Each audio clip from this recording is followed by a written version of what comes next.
Assalamualaikum. Hari ni aku nak tunjuk satu problem dekat peralatan perkakas rumah aku, iaitu periuk nasi ni. Periuk nasi ni dia dah problem. Apa problem dia? Ini dia. Nampak ni? Ni periuk nasi yang belah dalam tu, tengok dia dah berkarat dia dah berkerak tak? Dah berkerak ni, hitam ni. Dia macam masak nasi tu hangus. Kenapa boleh jadi macam ni? Sebab dia overcook. Problem ni apa? Kita terbalikkan periuk nasi ni. Kita buka 3 skru. 1, 2, 3 skru ni. Okey. Dan kita buka penutup dia ni. So kita dah nampak lah dalam ni. So yang rosak tu adalah ini dia. Ini dipanggil limit switch. Kalau kita tengok secara dekat secara dekat boleh nampak dah terbakar. Nampak tu dah terbakar. Lepas tu sepatutnya dia ada punat kat bawah tu. Punat ni pun dah tak terkeluar.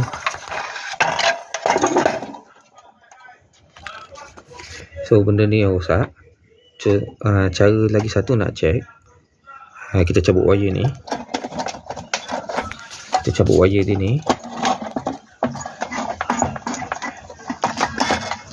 Dua wire ni kita cabut.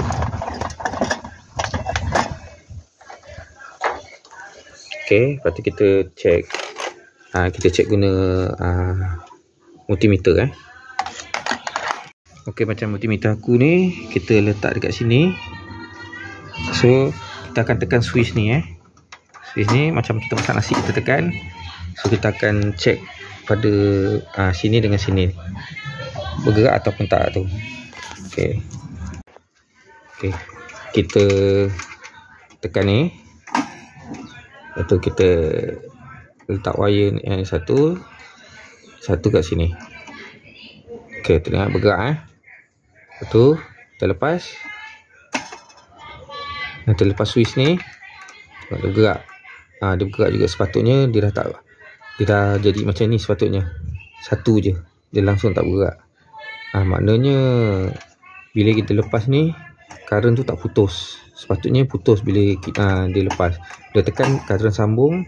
Bila lepas, current putus untuk masak. Sebab tu bila current tu tak putus, dia akan masak je nasi, dia tak warm sampailah nasi tu hangit. Jadi benda ni lah rosak Kita nampak lagi pun ada hangus ni. So kita ganti ni je. Okey, kita buka benda ni aku punya ni tak akan skru dia pakai rivet. Jadi kita kena rosakkan benda ni untuk tercampur rivet dia. Ni yang barunya sampai boleh kat Shopee So bolehlah kita tukar benda ni.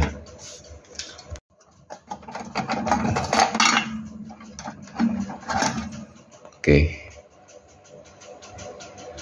aku rosakkan dia punya rivet.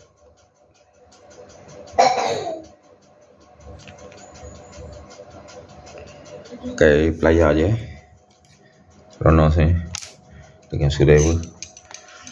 Sebab aku tak ada drill untuk tebuk dia punya rivet ni.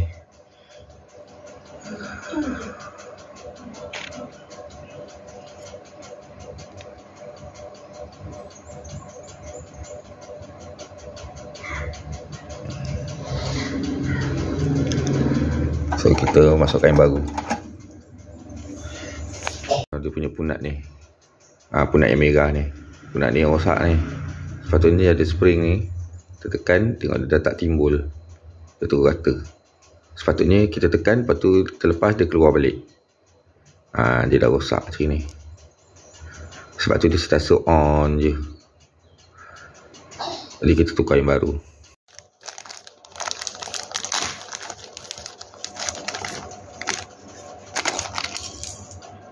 Okey, ni dia. Nampak punat ni. Nampak punat ni lah tadi aku tunjuk. Kita tekan, dia tergelam, lepas tu kita lepas, dia naik balik, dia timbul. Benda ni sepatutnya macam ni. So kita masukkan balik dekat situ. Okay, aku dah siap pasang yang baru ni.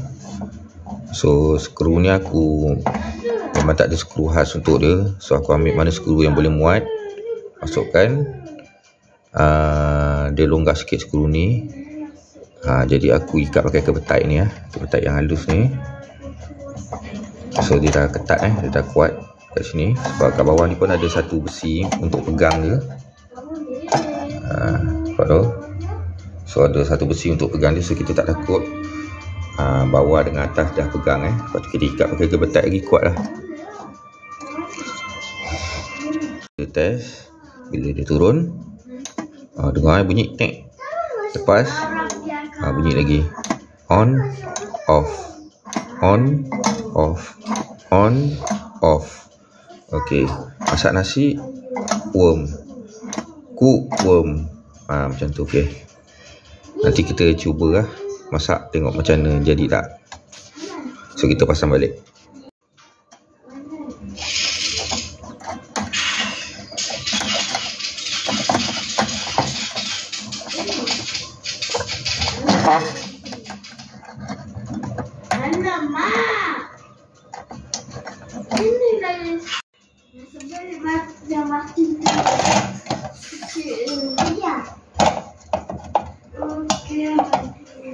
Okay, ni baru siap masak nasi.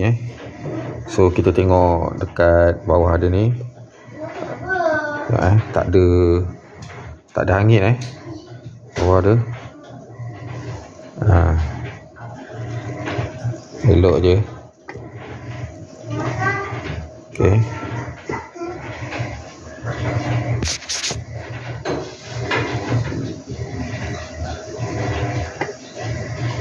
So tak ada angin